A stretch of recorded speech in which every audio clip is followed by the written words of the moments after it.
Over 1,700 new millionaires are created every single day in the US alone, and more than double that across the globe. They're people from all walks of life, most of them people just like you and I. So the big question is this: how are so many people who didn't inherit money or have any special advantages overcoming the odds and becoming millionaires? That's the question, and this show will give you the answers. My name is Jeff Lerner, and welcome to Millionaire Secrets.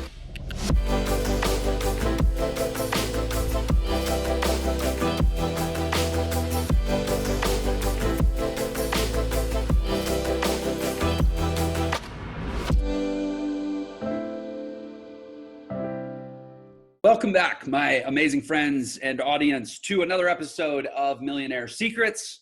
This is Jeff Lerner, and I'm joined today by my friend Akbar Sheikh, who I have known for a couple of years now. We reconnected at an event recently, and this guy is just an absolute stud of a human being who I am so excited to have on Millionaire Secrets. Used to live in an electrical closet.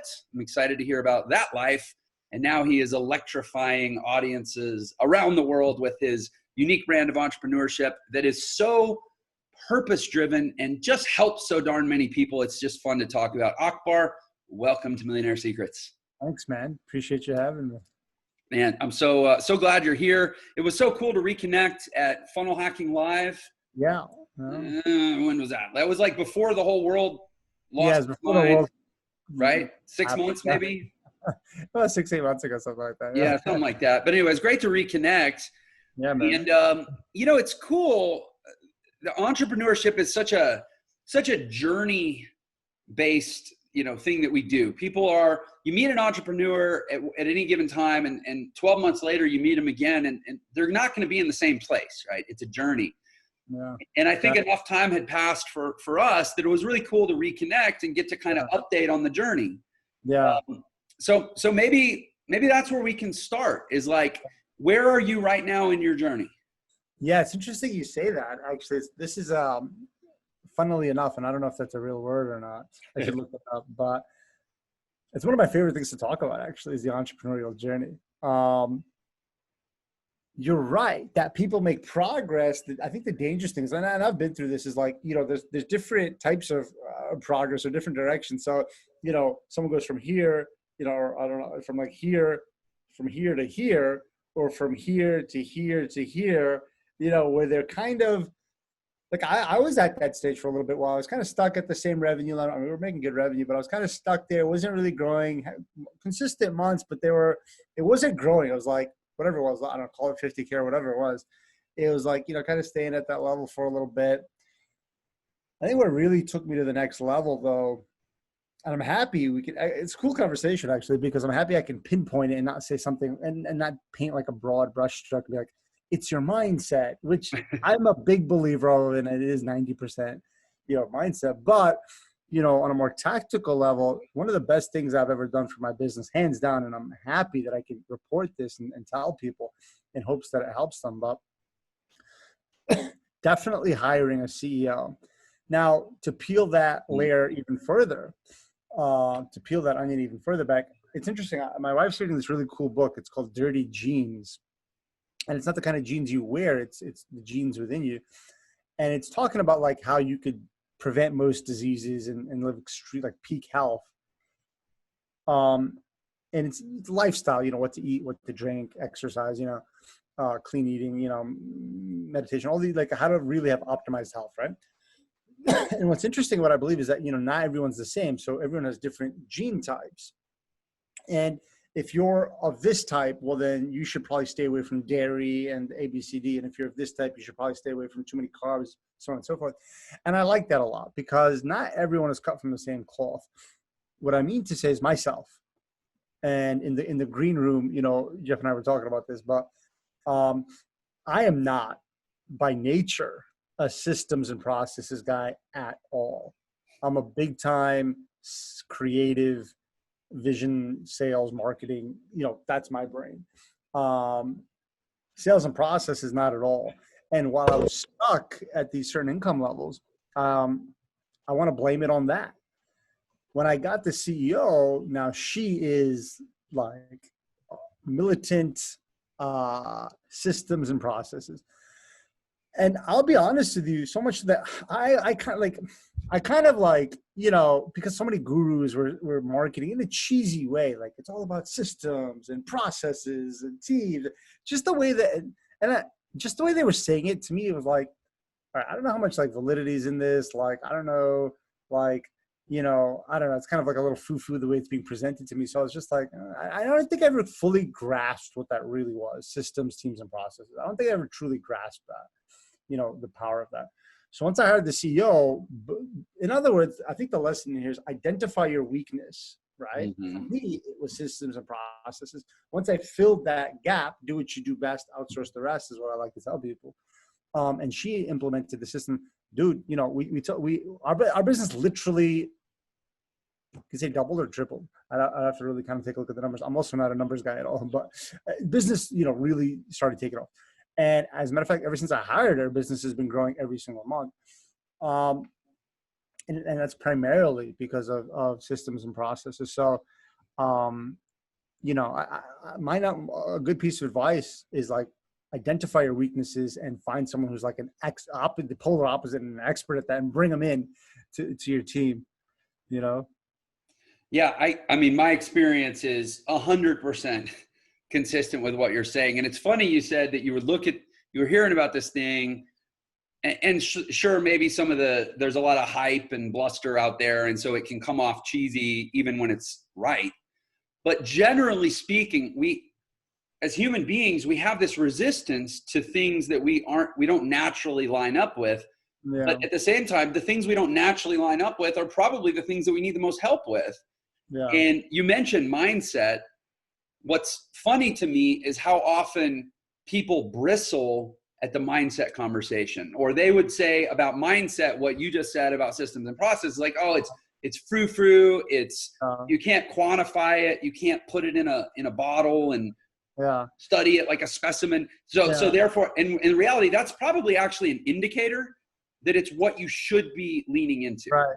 Anyone who says they have a good mindset needs the most help in mindset, right? Yeah. And it's like, I'll tell you where I got that whole thing about the teams, because I went to this event one time. It was an intimate kind of mastermind. And this guy's like, I have this and I have that and I system product and I have a director of technology. And I'm sitting, I'm like, me and this dude are in the same industry. What the hell? Excuse my language, but what in the world does this person need a director of technology for? Right. Took a side later, and I started questioning. After some, investigation, I discovered that their director of technology is just some dude on Fiverr that they call whenever they have a tech issue. Right. And I'm like, okay. So it's like, I had some negative experiences like that, but the mindset thing is depressing, bro, because it's like, I wish I could lead all my marketing with mindset, but it's like in my program, The Coach's Secret, where we help people build a 7-figure coaching business, the first module we teach is mindset, a very holistic mindset. And it's so sad to me when I have people come up to me like, yeah, I just want to skip that. Where's the good stuff? That is the good stuff, is what I'm trying to explain to people, but it's so unfortunate. I don't know. Like, I have to dig further. I don't know how this happened. But there's so many people who just don't have it's sad. They don't have the appreciation for it. And they think their mindset's okay, which means it's terrible. But that's 90% of the formula.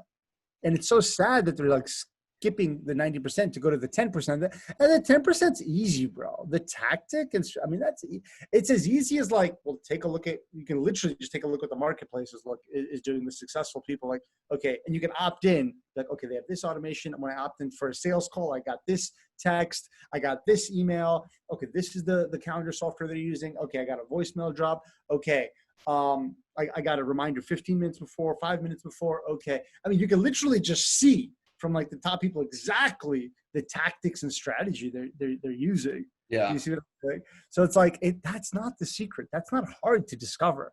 It's really primarily the mindset, in my opinion. Yeah, it's so funny. I was on Mike Dillard's podcast a couple of weeks ago, and he, because he has he's a very sophisticated marketer, and he has a pretty sophisticated audience of marketers. So he was asking me very granular questions, like way beyond what you normally talk about on an interview. Yeah. And I mean, he was asking me about like my upsell sequence and the pricing and why did I price the downsell, and you know, when does it go to the downsell versus when does it go to the next sell, and like super technical stuff. And I'm like, I'm sitting here, you know, I have this little voice in my head. It's like, well, Jeff, maybe you shouldn't be telling everybody all this, right? Because it's like, this is how you do what you do. It's your IP, right? And I'm like, but anybody that goes through my funnel can reverse engineer it anyways. Plus, I know from experience that I could tell 1,000 people exactly what I do every day. And of those 1,000, like 7 would actually go implement it. And of those 7, like 2 would have actually done enough work on themselves before implementing it that they would actually be the ones that could see it through and back it up with value and deliver the goods and deal with the longevity and the endurance and the stamina required to get it to come out the other end. And those 2, I'm going to be the biggest cheerleader for, because I'm going to be going, yes, 2 people did it. By the way, I'd love to collaborate with you and do some business. Like, it's not, like you said, it's not about the information. It's really not. And it's like, again, that goes back to mindset. I remember a guy bought from me once, and this is a couple of years ago. I wasn't, not that I'm a big name now, but I was newer in that stage. Oh, you're a big name, Akbar. Don't sell yourself short, man. I mean, you know, maybe in some small circles, but I think, you know, I do think that it's interesting. I do think that I am playing small. I think that is by design, though, in the sense that I often have this internal battle with myself. You know, what kind of life do I want? What, you know, it's like, especially when you're in the online game and the content game. And, you know, I come from an addictive personality. I have addictive genes in me. So it's like, you know, like right now I'm at the lake house, you know, it's beautiful. Actually, I'll show you a little sneak peek of this lake. I don't know if you can see that. Can you see that? Oh yeah. Yeah. It's amazing. Yeah. Beautiful. And it's like, I don't have to do this interview, but like, I like talking to cool, intelligent entrepreneurs like yourself. I mean, for me, it's like, yeah, I'm on holiday right now, but I'm having fun. This is not like my work. I'm not like working, you know what I mean? I'm not, you know what I mean? If I didn't enjoy it, I wouldn't do it. But that's always like this gray area for me, right? It's like, should I go hardcore, like big on Instagram and then like, I always kind of do stop myself because I know my personality is kind of like really addictive, and you know, these things become consuming, and what ends up happening is your optics. And it took me a little while to, you know, I don't do as much content as I used to do. And it's because it took me a while to unprogram my optics, because even now, like when I look at anything, it's like content. It's like, it turns into a story. Like, oh, this guy just fell on the paddleboard, but you know what happened? He fell off his paddleboard, and but you know what? He got right back on, and that's what it takes. And most people, they don't get back on it. And then I had a great time. You know, then he ended up having a great time, and I saw him smiling and laughing. You know what I mean? So it's like everything is like, and then Instagram every 5 seconds. Oh, guys, you'll never believe this guy fell off the paddleboard, and it's like, it's very consuming. So it's like, here's one of my favorite analogies is that. And who told me this? I got to find out that I don't think I came up with this, but it's like there's a car wheel, and in the center of the car wheel is another circle, and that circle represents success. And then all the spokes that go to that circle, those are all different ways to get success. So some people do a lot of Facebook Lives. Some people don't touch Facebook Live and they do podcasts. Some people do a lot of paid traffic. Some people do no paid traffic and all organic. Some people do JVs. So it's like, you know, so I am kind of shifting. I'm trying to shift out of the content game because it's, for me, and again, it goes back to the conversation of knowing yourself. It's too consuming. Like it consumes me. So I would rather. Because there's no natural limit to it. It's like, well, how much is enough? Just do more. Right? And there's no, you never tap out or cap out. Yeah. I totally get it. I mean, I'm a content creator. I hear you loud and clear. Yeah. No, but I like what you're doing, right? You're doing the cool YouTube shows and the podcast like that. It's not like, because it's like, what are you going to do? You can't film 100 episodes a day. So you're filming. I mean, you probably think about it all the time though, you know, but I guess that's the gift and the curse as an entrepreneur, isn't it? Yeah, I do think about it all the time. And it is interesting. I mean, you know, all I'm on a mission to do here, I've been talking about my mission a lot lately because, you know, one thing I've noticed is, I'm sure you've experienced this too, as your stock kind of rises and you're having conversations with people that are, you know, further up the ladder than you, but they see the track that you're on and they're like reaching down, like, yeah, you know, I see where you're headed. Come up here. Let's talk. And the mission is all that you really, all they want to know is like, why do you do what you do? What is your ultimate goal? What is your impact? Like the big why questions become the central questions the more you move up the ladder.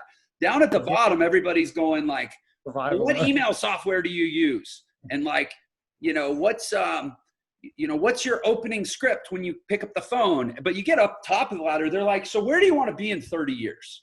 Yeah. Right.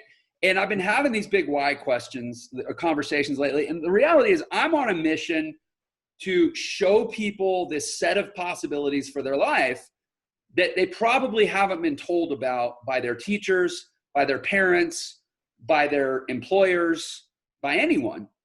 Yeah. And to that point, it's about being happy. Like what you're saying, you're like, look, I know myself.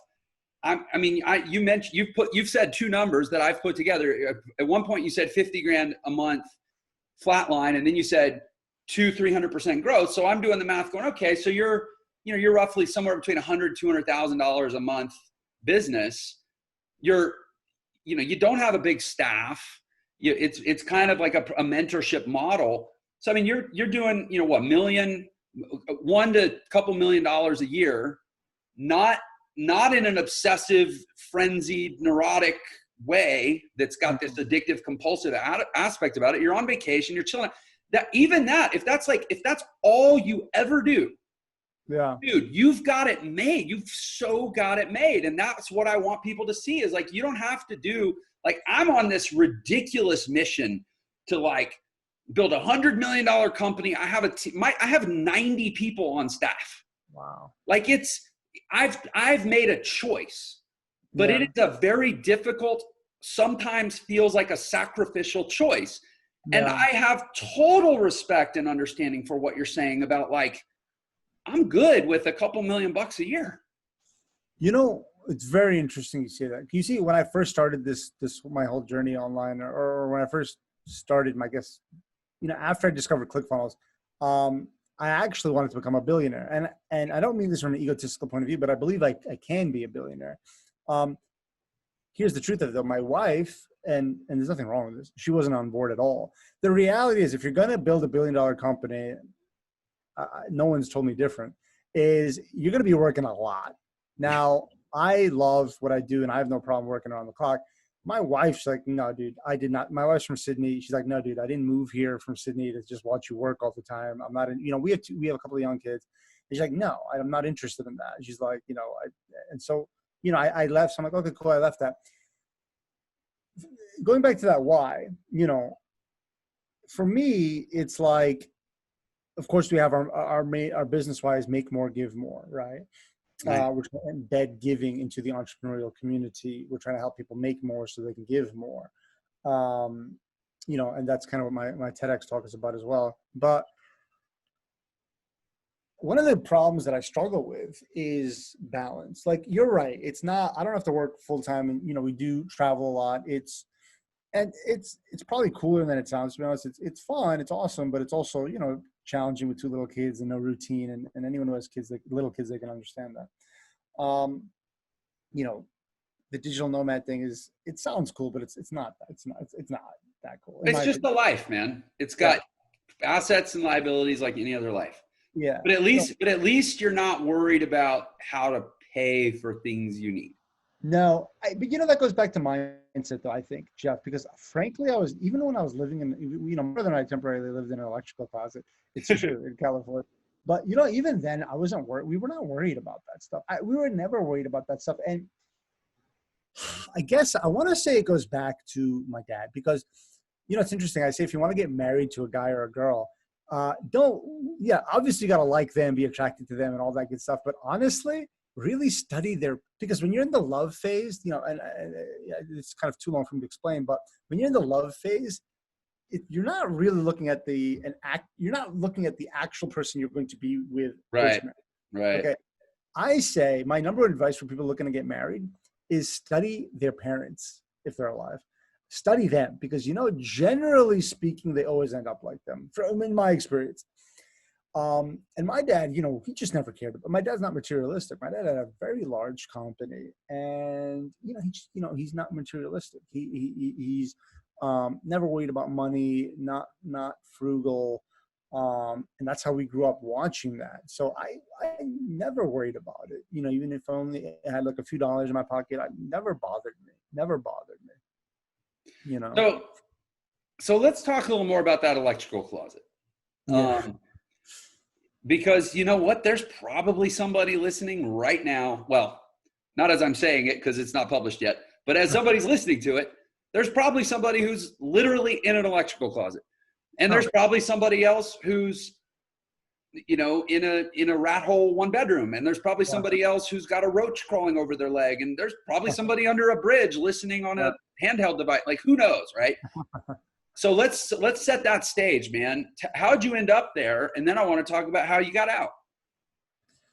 Well, you know, listen, we went, my brother and I mean, it's kind of a, you know, lengthy story, but long story short, you know, I was in bad shape. I was really overweight, you know, very addictive personality, a lot of addictions, married to the devil, crippling anxiety disorder, 50, 60 pounds overweight, really know why. I wasn't very spiritual. I was kind of like, you know, really broken as a person.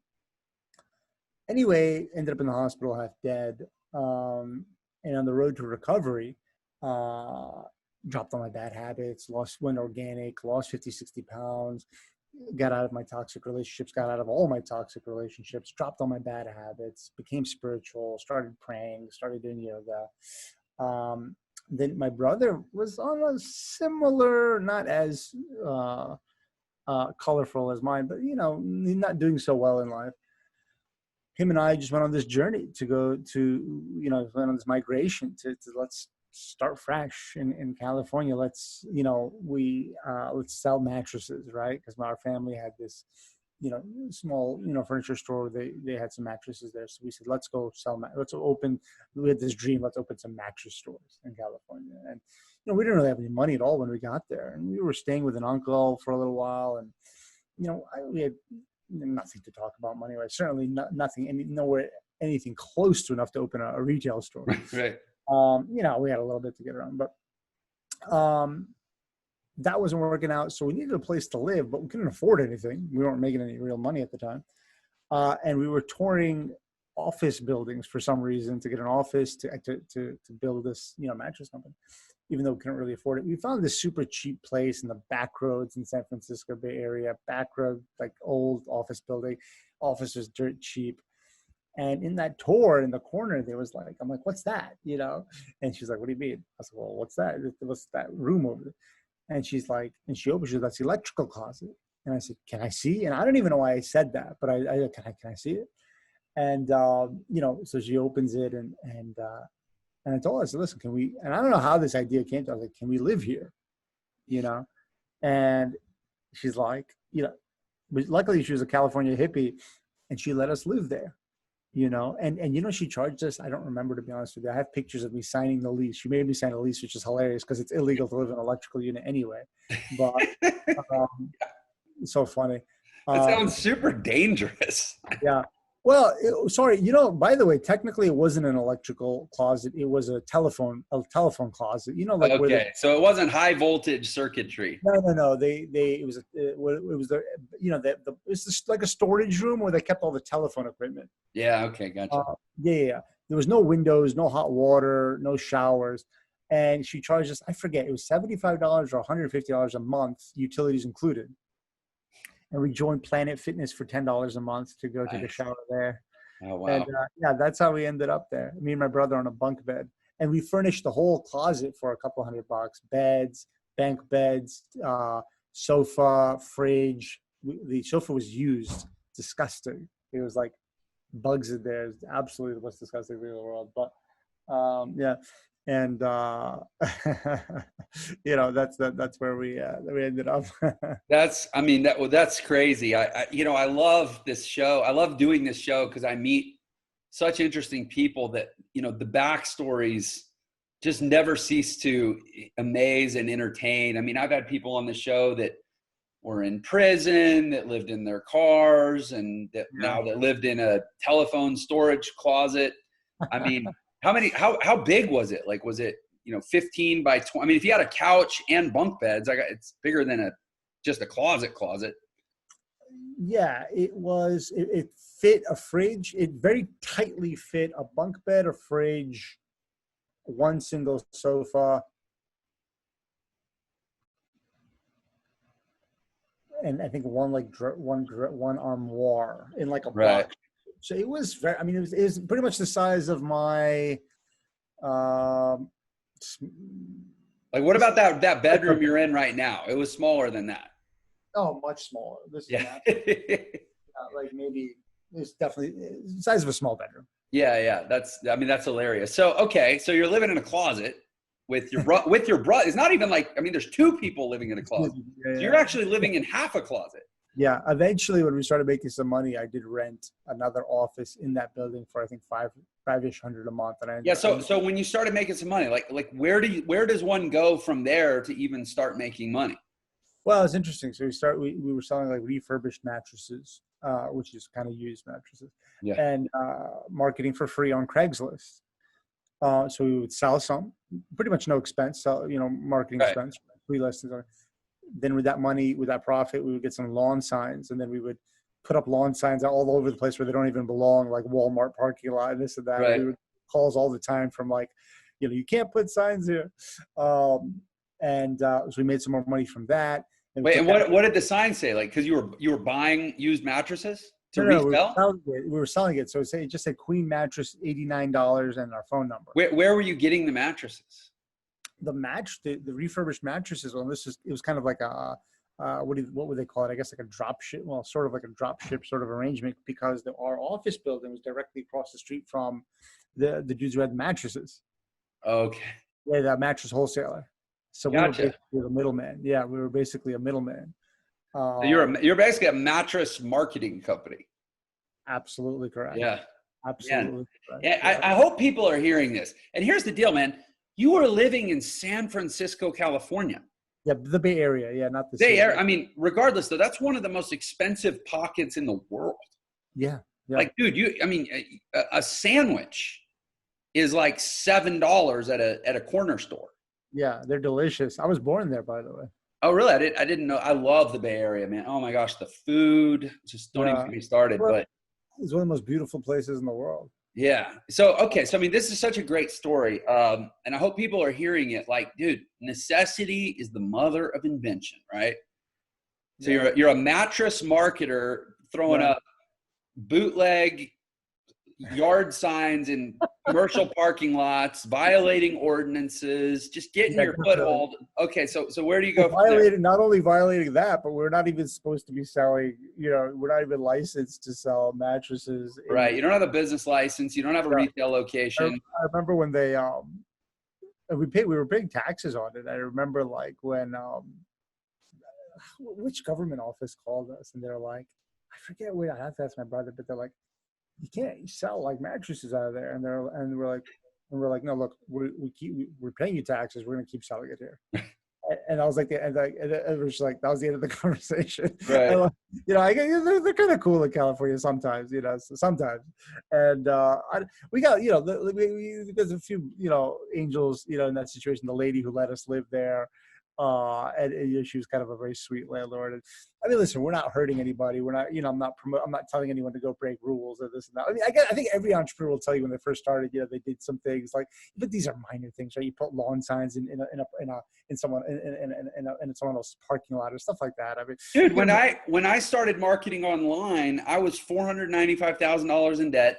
I had a $300,000 defaulted bank loan with the U.S. Treasury Department because it was an SBA loan, and so it's guaranteed by the U.S. government.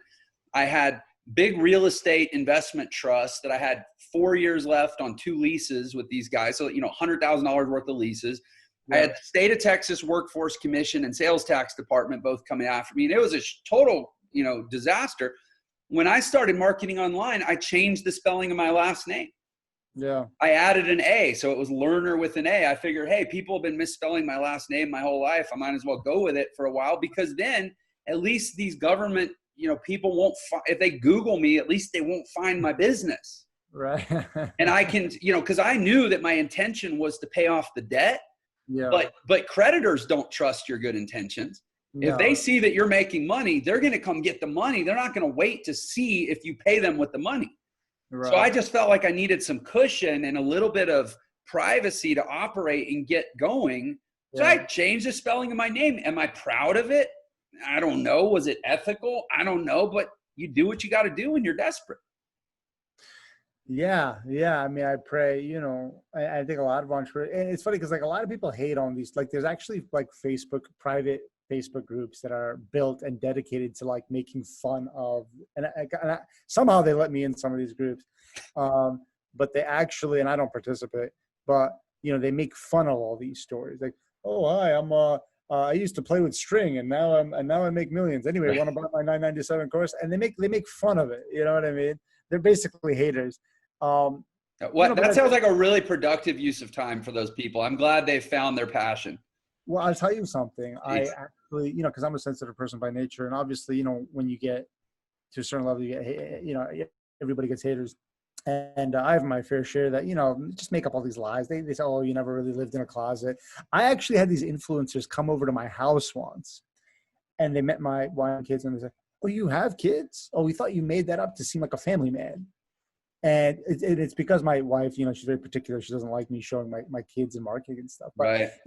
anyway, so I'm sensitive, generally speaking, and I used to really get down about the hate. I don't get a ton, to be honest, but I do get my fair share like anyone else. But so I decided to do with my team to do a deep dive investigation on haters, and it was fascinating because I'm pretty proficient in human behavior and psychology and things of that nature. So I identified some haters and I did a deep dive on them. I Hmm. studied their conversations with other people, their posts, their interactions with people, how long it took for them to respond, their, all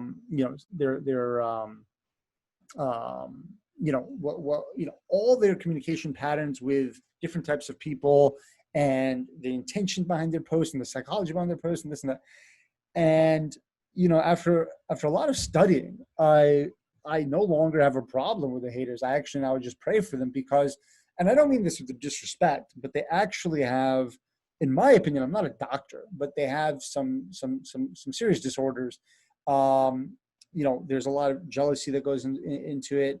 There's a lot of, I'm not, first of all, none of these guys are financially doing well, by the way. Well, yeah, Generally you'll never be criticized by someone more successful than you. none, Guarantee it. none of these guys, and by the way, their personal lives are a real mess. Yeah. We went pretty far. The personal lives are a mess. They're financially not doing very well. And they feel like, oh, I didn't make it. They did. Let me find a hole. That guy made up. He had kids. I don't do that. Yep, you're a liar. That's why you got success. I feel better about myself. Right. That's one of the disorders that they have. But, we can have a whole conversation on Oh, haters. yeah. But This is a whole other episode. yeah, It sounds amazing and also totally indulgent and probably pointless. yeah, it Right. is. My main message about haters is like, I had a client once upon a time who was an extremely talented photographer, and she helped a lot of photographers build their business up to great numbers. She got one hate from some lunatic who said, your stuff is crap and I can just YouTube all of it. She literally, out of shame, got off the grid for 6 months. And in that 6 months, she could have helped so many people. My message to anyone who's slowing down or double-minded or confused or might not be doing as much as they were before because of hate is you can't get upset at a sick person for coughing. These are sick people. They are just haters. It's literally meaningless. There's two ways here's my advice. Here's what I do. There's two ways to compartmentalize hate. I'll give you an example. Several years ago, someone left my mastermind and they told me, they said, to be honest with you, man, like, the whatever support we've gotten from you has been good. But to be honest with you, man, we just don't get enough. And that was like a punch in the gut and the throat at the same time. And I took that hate and I was like, you know what? Okay, you guys want more support? And I added literally I doubled my support. And then retention went up, success went up, more success stories, happiness went up, referrals went up, everything improved. So I turned that hate. I had a cute little saying about it. What was it? Turn your pain into profit. That's what I did. I turned my pain into profit. The other thing is like, okay, this person says that I'm a copycat and I just, I'm just generally, whatever it is. I've copied all these people and I have no idea what I'm talking about. Okay, well, that's not true. They're just lying or they're jealous or they're just mentally not well. Okay, well, thank you. Next, you got to get rid of that. You got to, when you get the hate, you got to filter it, compartmentalize it and move on. Because the truth of the matter is, in my opinion, in entrepreneurship, and I'm just telling you how I feel, I'm not here to preach, but I feel that entrepreneurs generally want to do good. They generally, you don't have like a lot of successful entrepreneurs who's like, yeah, dude, I'm just doing this because I need to add another Ferrari to my collection, right? Yeah. Generally speaking, entrepreneurs are there to do good. And you see, we have a lot going on. We got, husband, wife, kids, all sorts of stuff going on, right? Well, there's one person who's got nothing going on. They have no family, no commitments, nothing. They have one sole focus in life. They don't eat or sleep, right? 24/7, they have one job, and that is to prevent man from doing good. And because that is what their promise is to God. They said, hey, and they told God, hey, I am going to dedicate eternity to making sure that your creation does not do good. And that is, of course, the devil. And in my opinion, some of the devil's tools to prevent us entrepreneurs from doing good are procrastination, anxiety, shiny object syndrome, imposter syndrome, haters. And these are the tools to stop entrepreneurs from doing good. In my opinion, this is a little out. I don't think it's out there. By the way, here's what I think is the cure to that. Having and establishing a very strong why. Like our why, for example, we help you make more so you can give more to your favorite families, communities, and favorite charities, hence making the world a better place. Now, if you have a strong why, how does that eliminate these things? Well, you're no longer procrastinating because you're passionate about it. You wake up wanting to do it.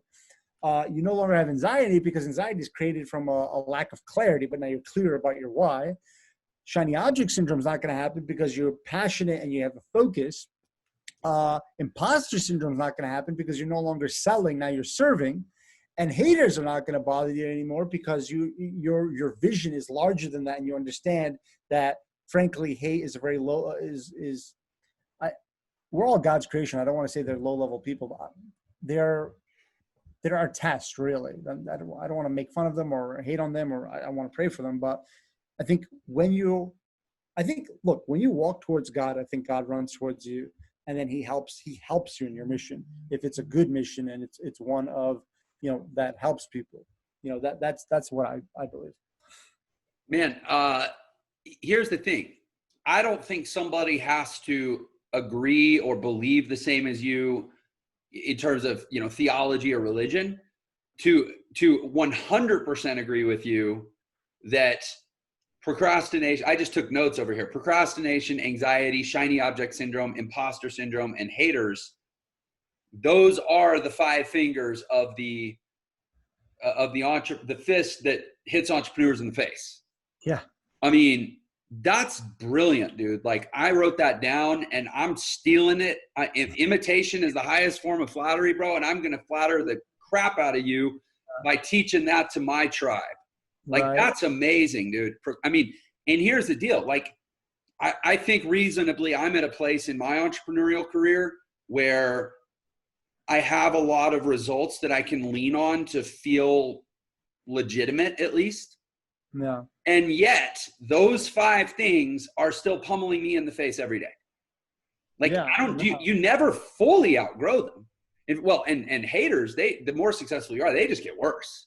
Yeah. But that's, dude, I mean, that's amazing. Like talk more about, I mean, you do. So actually let's set up a little bit for people, like the basic of your business, right? Like, sure. You teach people how to become coaches.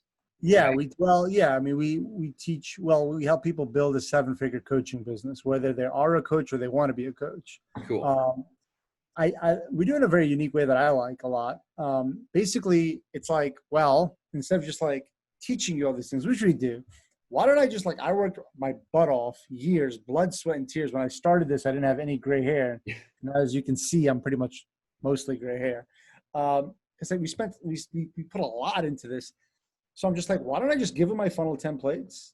Why don't I just give them my offer structures? Why don't I just give them my organic traffic strategies that have made us 7 figures? Why don't I just give them our sales scripts that close at 25% above? Why don't I just give them everything, you Mm-hmm. know? So that's what it is. It's like our blueprint. Well, here's everything, right? That's our like coaching business in a box. But then Right. what's cool is you get to work with me and my dream team on a daily basis until you become successful. Actually, our guarantee is that we stay working with you every single day until you 10x your investment. So you see, it's like to raise, and you have kids, right? I have 4 kids. Yeah. You have 4 kids. Wow. And I really do have 4 kids. Feel free. Actually, don't come to my house, but trust me, they're there. Yeah, you live in Utah. You must have more than 2 kids. That makes sense. Yeah. Right. So I've got, they say it takes a village to raise a child. I also feel like it takes a village to raise a business. So like yeah, look, we do all right. And I have to give a lot of credit to my team. So every week you get to work with my copywriter. Like if your messaging is no good, if your copy is no good, he helps you workshop style on the spot, fix it. Traffic. If your traffic's not converting, we have a 7-figure Facebook traffic expert. Look at your ads, look at your placement, look at all your stuff and help you adjust and fix on the spot. We've got like I told you, this whole thing is 90% mental. The same woman who deletes my mental, what I like to call my mental trash, or takes out my mental trash, you get to work with her, the exact same person, every single week to help take out your mental trash. My funnel builder, you get to work with him every single week. If your funnel's not converting, it's not doing well, on the spot, it'll help you fix it. And then, of course, you get to work with me every single week. Where are you stuck? What tactical strategy do you need? Where's your biggest bottleneck right now? Let's blow right through that. This is how we have momentum every single day, every single week, to help turn you into a 7-figure coach. So now that people kind of have the context on your business, can we talk briefly about those 5 fingers: procrastination, anxiety, shiny object syndrome, imposter syndrome, and haters? Yeah. How do you work with people? And maybe you can talk about all 5 of them. Maybe you can just pick just one. Like, well, in fact, if you'll permit me, I'll tell you, like, what is it? Like, let's pick imposter syndrome. Yeah. I struggle with it. I have moments where I'm like, who the hell am I to be talking to this many people? Especially, who the hell am I to be aspiring towards where I'm trying to go and where I believe I am going? Like, it's rarefied air, man. I don't belong there. Yeah. What would you say to me?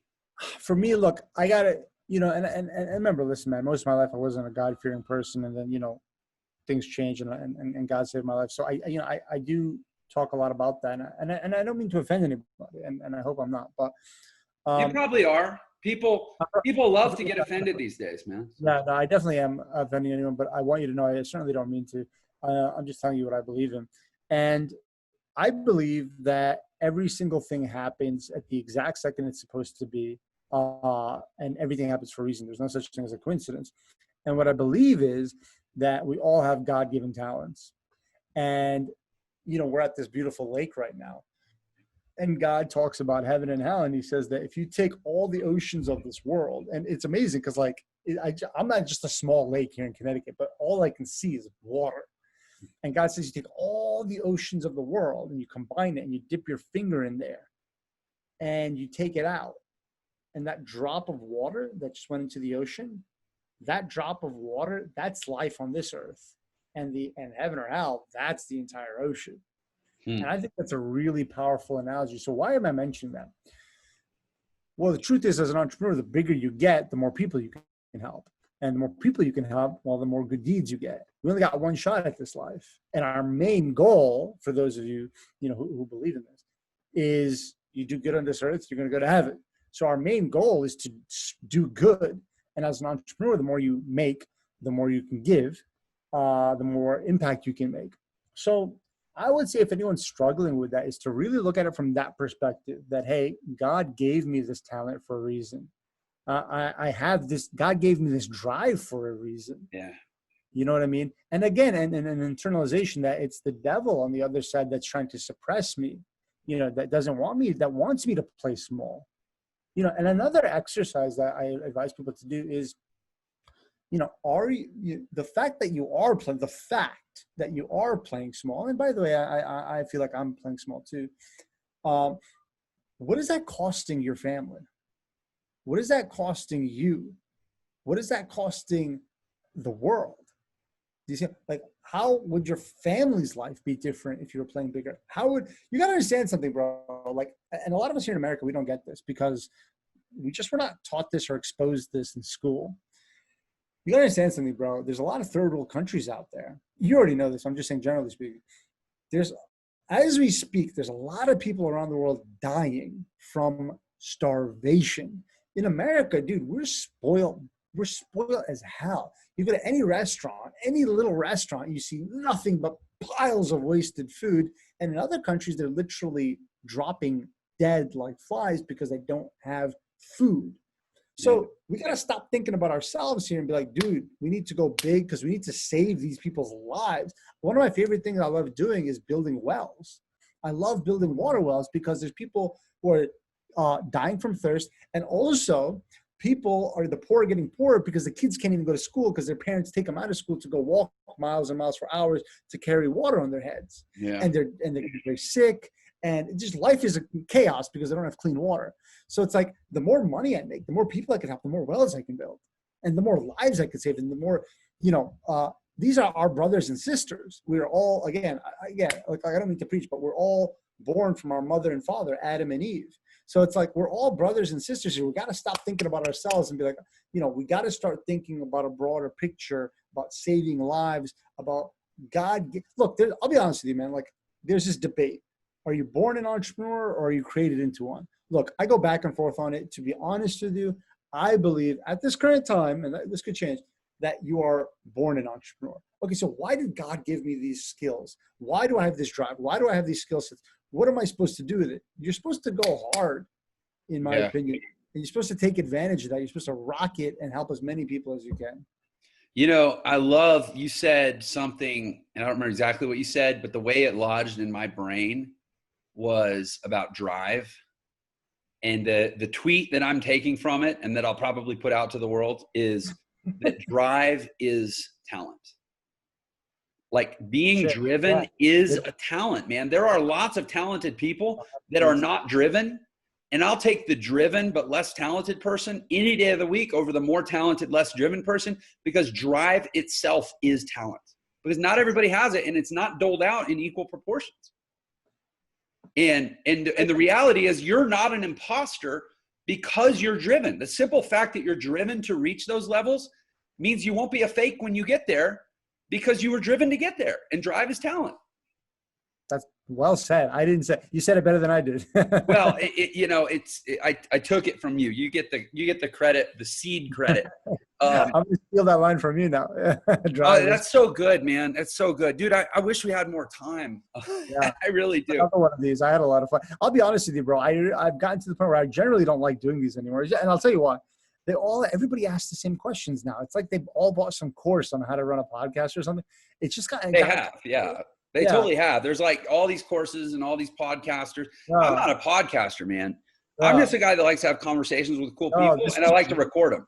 Yeah, no, honestly, I had a lot of fun, man. This is honestly probably one of the best shows I've been on. I had a lot of fun. I'd love to do it again sometime. Yeah, we might just have to do that, man, because this is so good. Let's tell the world how they can go get further into your world, both personally just to experience more of this content that maybe you don't love doing so much, but also then if they want to learn about becoming a 7-figure coach, where should people go?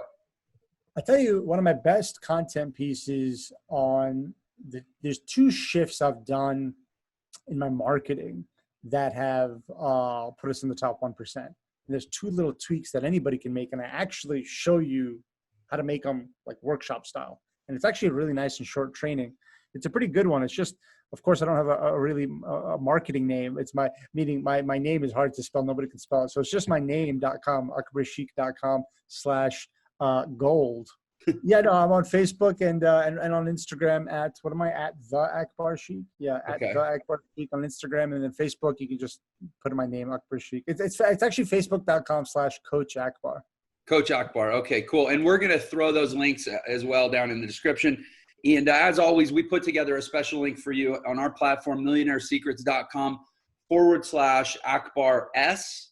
And people can subscribe to the podcast, get a free download of our book called The Millionaire Shortcut. Yeah. And everybody go check that out and get further into Akbar's world here, man. I mean, this guy, I've known Akbar a long time. We haven't even touched penetrated the surface here, man. Akbar is a fountain of gold and knowledge and results, man, because he's not just talented. He's got that one other talent called drive.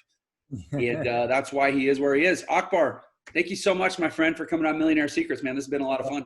Thanks for a quality conversation. You know, I mean, I think if other podcasters are watching this, you know, take note, man, because a template won't work. You know, you got to do it from the heart, which you did. This is a very high quality and authentic show. So I appreciate you, man. Hey, thank you, man. Yeah, I've never pre-written a question in my life. Nice. And yet I've never failed to have one to ask. So it's cool when you just trust the process. Hey, yeah. Thanks again, man. We'll see you. I'll talk to you soon, I'm sure. For sure. Appreciate y'all. Peace. Thank you for watching Millionaire Secrets. If you enjoyed this episode, please share it with your friends and leave us a comment below. And don't forget to subscribe and turn on notifications so you know whenever we release a new episode. Also, if you want to learn the fastest way to become a millionaire in the new economy, click the link in the description below to claim your free copy of my book, The Millionaire Shortcut. And don't forget, Millionaire Secrets is available on all the major podcast platforms as well. Subscribe wherever you listen to podcasts so you can listen on the go. Thanks for watching.